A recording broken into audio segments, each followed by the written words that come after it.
Pernah nggak kalian sadar, kamera lumix itu di Indonesia tuh sedikit banget usernya. Padahal ngomongin kualitas video untuk lumix itu udah the best ini. Mulai dari warna yang enak, stabilisasi yang oke, detail yang bagus banget. Tapi dulu ada satu masalah besar di Indonesia. Autofocus lumix itu sempat kalah dibanding Sony ataupun Canon.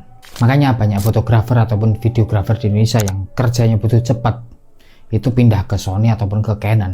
Belum lagi ekosistem lensanya. Lumix ini third party-nya ini sedikit banget dibandingkan Sony ataupun Canon. Komunitasnya juga lebih kecil di Indonesia. Tapi lucunya banyak videographer bilang itu lumix itu kamera hidden gem. Jadi menurutku lumix itu bukan kamera jelek, tapi nggak rame aja sih. Kalau kamu di mana? Lumix, Sony, Canon, Nikon, ataupun Fujifilm?